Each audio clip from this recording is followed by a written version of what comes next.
Bonjour, mon nom est Robert Desjardins et nous allons explorer ensemble comment vérifier le statut de vos blocs d'heures.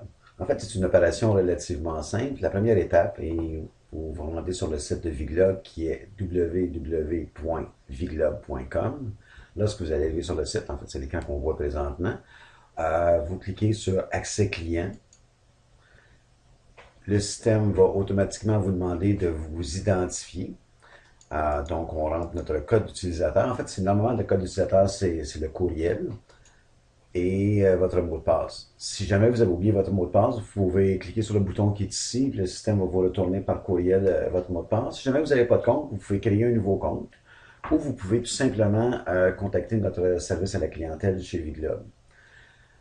Lorsque vous allez créer un compte, vous n'avez pas nécessairement accès au bloc d'heures immédiatement. Donc, on vous conseille, un coup que vous avez créé votre compte, de contacter notre service à la clientèle et on va vous donner accès aux différents blocs qui sont associés à votre site Internet. Donc, je vais m'identifier.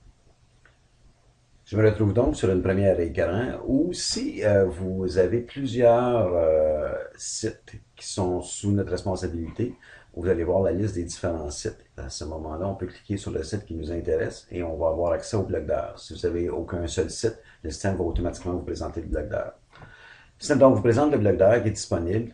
On va avoir le nom du bloc d'heures. Vous avez un peu une échelle qui vous montre d'un point de vue graphique le niveau d'utilisation du bloc d'heures. Donc présentement, il est utilisé à environ 8%.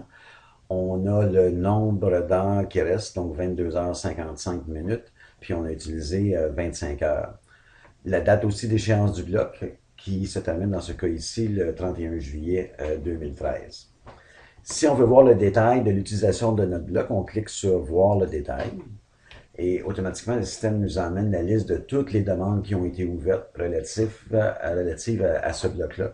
On peut voir le nombre d'heures pour chacune des demandes qui a été utilisée. Si une demande vous intrigue, puis on va aller voir un petit peu plus de détails, on peut tout simplement cliquer sur le numéro de la demande et automatiquement le système va nous emmener une liste détaillée de ce qu'on a fait au niveau de cette demande. Je vous note quelques petits points. On a la date de création de la demande. Qui a créé la demande? Ça peut être été créé par un de nos analystes ou ça peut être créé par vous directement à l'intérieur du site de Viglob que je vais vous montrer dans quelques minutes. Vous avez le responsable chez Viglob de votre compte, qui est dans ce cas ici Annick, et le statut de cette demande-là qui est complété. On a une courte description de la demande. S'il y avait des documents, on va avoir ici les liens pour pouvoir voir les documents qui étaient attachés à cette demande-là et l'historique complète de la demande. Donc, ça vous permet de valider très rapidement chacun des points ou chacune des utilisations de votre bloc d'heures pour soit compléter un travail ou pour résoudre un problème. Je vais retourner à la liste des demandes. Si je retourne à mon compte, un autre point qui peut être intéressant que je voulais vous noter ce matin, c'est l'utilisation de comment reporter un problème. Donc, je vais cliquer sur Reporter un problème. Cette interface-là vous permet de facilement identifier un problème que vous avez, soit avec le site ou une option que vous aimeriez faire corriger. Donc, on indique le titre de notre problème, on en fait une courte description. Si jamais il y avait eu un message d'erreur, on vous demande de le copier et de le coller à l'intérieur de la fenêtre qui est ici.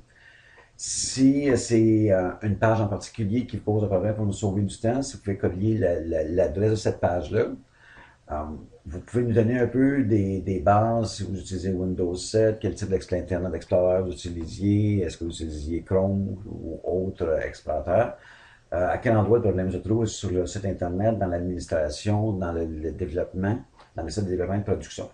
C'est pour ceux qui ont un seul site, c'est que lorsqu'on rentre à l'intérieur de sites un peu plus complexes, souvent on peut avoir un environnement de développement et un environnement de production. L'environnement de développement nous permettant de faire des tests qui par la suite sont reportés sur notre site en production.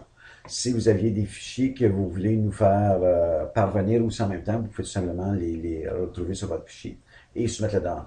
Automatiquement, cette demande-là va être transmise à notre support technique et va être ouverte. Et la demande va être ouverte et assignée à un technicien. Vous allez pouvoir le suivre à l'intérieur du système de bloc d'heures, puis suite aussi au message qu'on vous transmet de façon automatique. Ça complète notre petite démonstration ce matin, donc n'hésitez pas. On pense que c'est un outil qui est très intéressant. Cet outil-là aussi va continuer à s'améliorer. En fait, on va ajouter bientôt toutes les informations sur votre dossier client, sur les modules qui sont associés à votre site et ainsi de suite.